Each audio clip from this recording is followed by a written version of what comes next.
intense blood moon.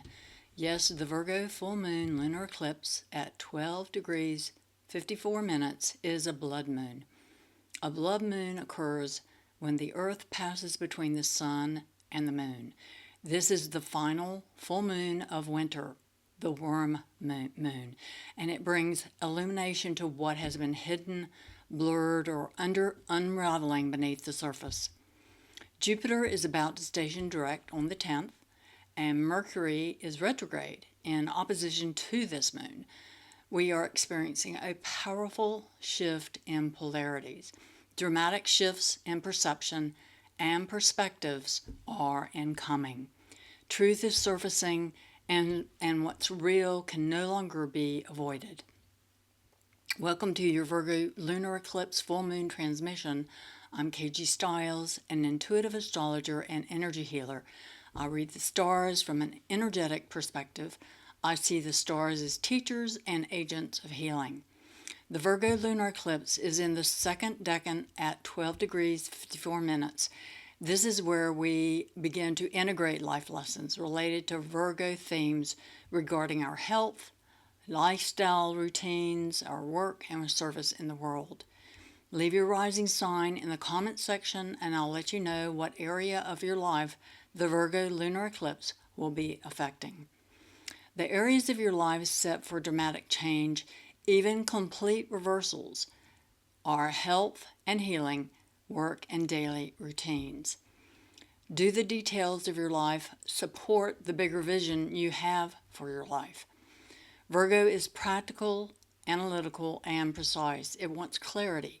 It wants improvement. It wants alignment between your intentions and your actions. Because this is the last full moon before spring, it carries a clearing energy. It's the final sweep, the final dump of what's not working before a new season begins. Eclipse seasons accelerate timelines. They reveal what has been quietly building behind the scenes. Something culminates. Something becomes undeniable. Let's look at the U.S. Sibley natal chart with transiting planets in green on the outside of the chart. This will show you a real-time example of how the energetics are playing out on the world stage. Transiting Mercury retrograde is at the bottom of the chart in Pisces, located in the 4th house. Mercury is opposing the Virgo lunar eclipse, located in the 10th house at the top of the chart.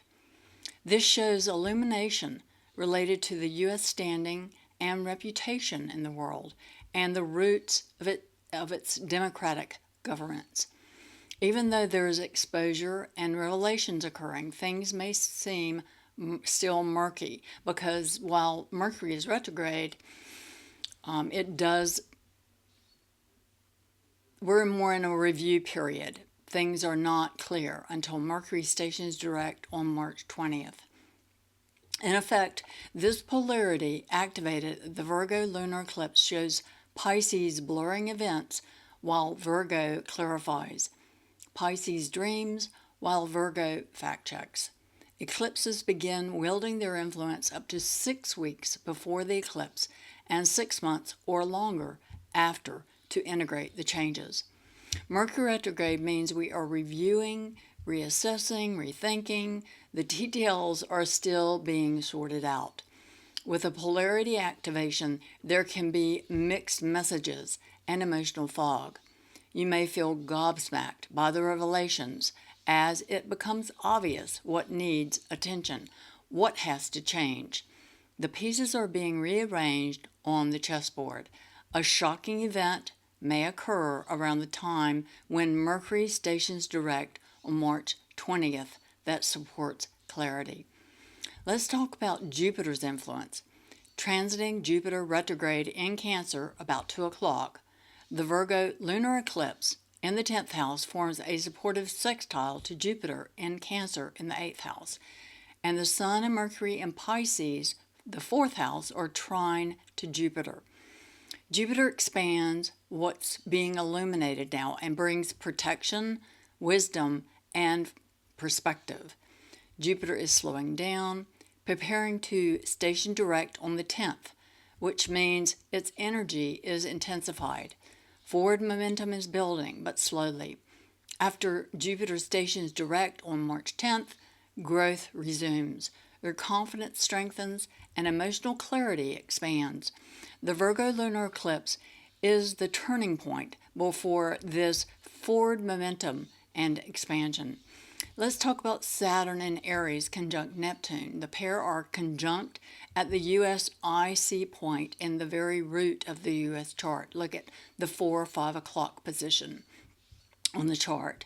This means Saturn and Neptune are exactly opposing the US midheaven at the top of the chart at 1 degrees Libra on the 11th house cusp.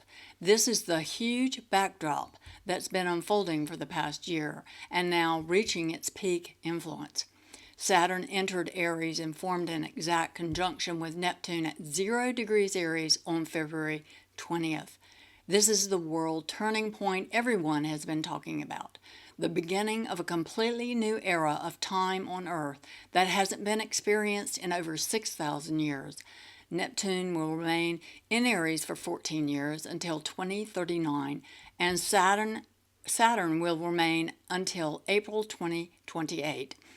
Saturn is said to be in its fall in Aries. Saturn is slow and cautious, while Aries can be impulsive. This indicates friction with the process we're entering to establish clear boundaries and the foundational work needed. Saturn is reality, leadership, structure, accountability, maturity, and wisdom.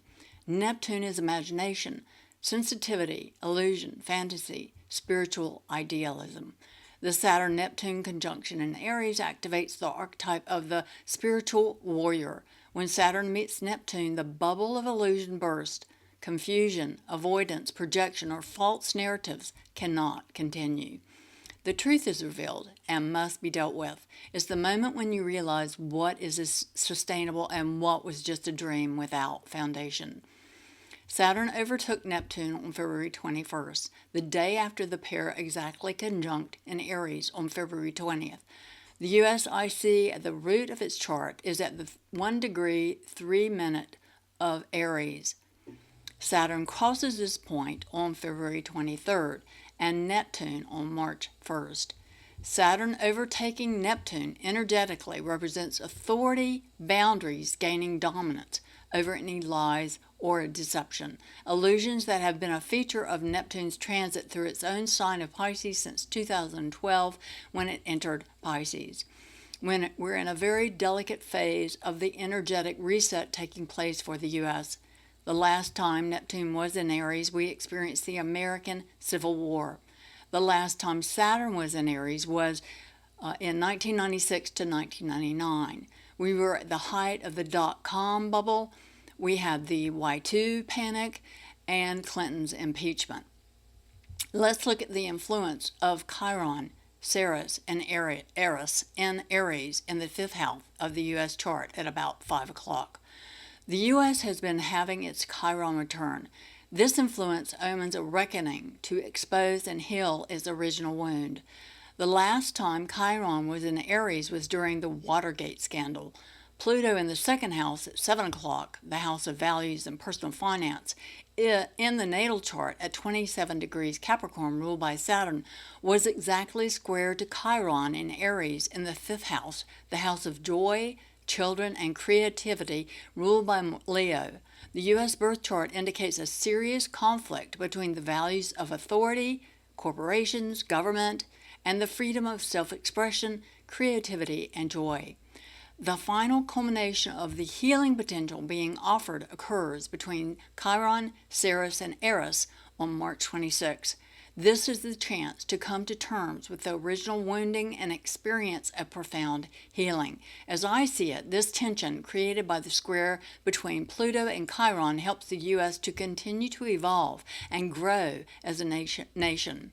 Mark that important date on your calendar to see what transpires. 8 celestial bodies line up in Aries. Soon after the final conjunction between Chiron, Eris, and Ceres, we are going to experience a rare 8 celestial body lineup in the sign of Aries. The peak will be April 17th. Mark this day in your calendar. This is the day of the Aries new moon. There is a fresh, exuberant, youthful energy for the new era being born during this time that helps it gain momentum. This indicates a surge of the youth of our world taking on leadership roles. We experience a momentous rebirth and renaissance taking place. There's also a U.S. reversal nodal shift happening this year. The nodes of destiny are about to shift completely into Aquarius and Leo. The axis of self-identity and relationships, social contracts, and commitments. This is the us and them polarity. In the U.S. chart, this is happening in the 9th house at 11 o'clock and the 3rd house at 7 o'clock. The moon has her joy in the 3rd house. It is the house of the goddess. This indicates a strong feminine impulse is set to rise. The U.S. will have a reverse nodal return on October 27th, when the South Node conjuncts the U.S. North Node at 6 degrees 36 minutes in Aquarius, the house of destiny, and the 9th house at 1 o'clock. This marks a karmic reset and a major flip, as outdated patterns are released to advance the national destiny. The last time the U.S. experienced a reversed nodal return, the U.S. was in the depths of the Great Recession from December 2007 to June 2009. So, what does this all mean for you?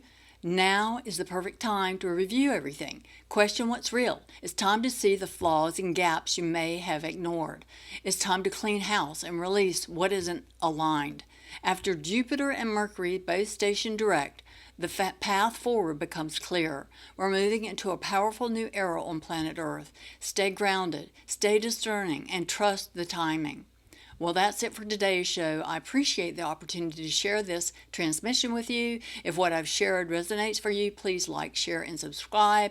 I love hearing from you. Please leave your rising sign in the comments, and I'll tell you what area of your life is being affected by the Virgo Lunar Eclipse. If you want deeper astrology guidance, check the resources below. Until next time, do a little good and share some love.